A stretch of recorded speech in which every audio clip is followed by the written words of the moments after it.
masuk ke zaman pemerintahan Hafiz al-Assad yang memerintah Syria dengan menggunakan kekuasaan kuku besi dan ketenteraan. Pada masa itu, amalan keagamaan ditapis, ditahan dan tidak dibenarkan berlaku secara bebas dan berleluasa. Ini adalah merupakan suatu perkara yang sangat penting untuk kita lihat, yang membawa kepada beberapa peristiwa selepas daripada itu. Antaranya ialah berlakunya percubaan daripada kumpulan yang disebut sebagai Ikhwan Muslimin Syria yang cuba untuk bukan mengambil alih tetapi sebenarnya menunjukkan penentangan mereka dan ketidaksetujuan mereka terhadap apa yang dilakukan oleh Hafiz al-Assad. Mereka tidak dibenarkan melakukan sembahyang kecuali sembahyang 5 waktu di masjid. Masjid ditutup selepas daripada setiap kali sembahyang diadakan.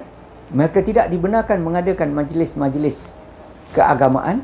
Mereka disekat daripada mengikuti pelbagai ilmu yang diadakan di masjid, sedangkan para ulama merupakan kelompok yang ramai di Syria nak dibandingkan dengan tempat-tempat yang lain. Apabila berlakunya sekatan yang melampau, maka bangkit satu kelompok yang disebut sebagai Ikhwan Muslimin yang bangkit menentang pemerintahan Hafiz al-Assad dan akhirnya berlaku pembunuhan beramai-ramai di kota Hama. Dia sebut peristiwa itu The Massacre of Hama, di mana kira-kira 500,000 orang penduduk, rakyat dan juga pejuang-pejuang pembebasan Ikhwan telah dibunuh dalam masa 3 minggu. Ini sebenarnya merupakan suatu tragedi yang besar, berlaku dalam konteks gerakan pembebasan dan gerakan untuk mengembalikan semula hak asasi mereka untuk hidup dengan aman, menyampaikan pandangan dan pendapat, diberikan ruang untuk mereka hidup dalam keadaan yang lebih baik. Apa yang dilakukan oleh Hafiz al-Assad disambung semula oleh anaknya, dan semasa pemerintahan anaknya, ya, kita masih ingat lagi, beliau tidak layak untuk menjadi presiden kerana umurnya belum mencapai 40 tahun seperti yang telah ditentukan di dalam perlembagaan negara. Maka perlembagaan negara diubah untuk memberi ruang kepada Bashar Assad yang kebetulannya sebagai seorang doktor gigi menjadi pemimpin utama di Syria.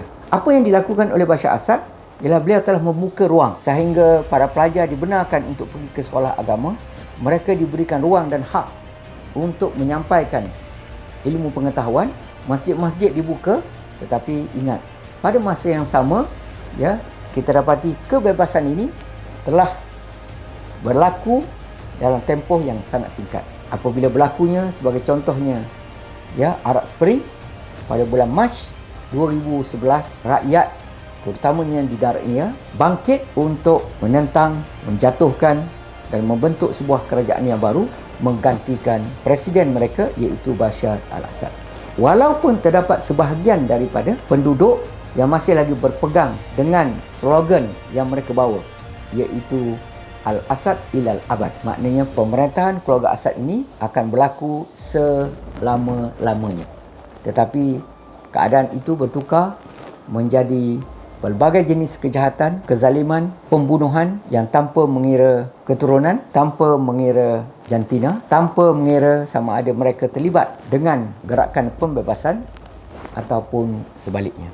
Peristiwa-peristiwa ini, saudara-saudara sekalian, memberikan kepada kita suatu iktibar bahawa sekiranya seseorang memerintah dalam tempoh yang lama, maka akan berlaku banyaknya kecelaruan, banyaknya salah guna kuasa dan banyaknya perkara-perkara yang bertentangan dengan hak asasi manusia dan nilai-nilai kemanusiaan sejagat. Kita akan sambung perbincangan kita berkaitan dengan isu-isu yang ada di Syria selepas daripada ini.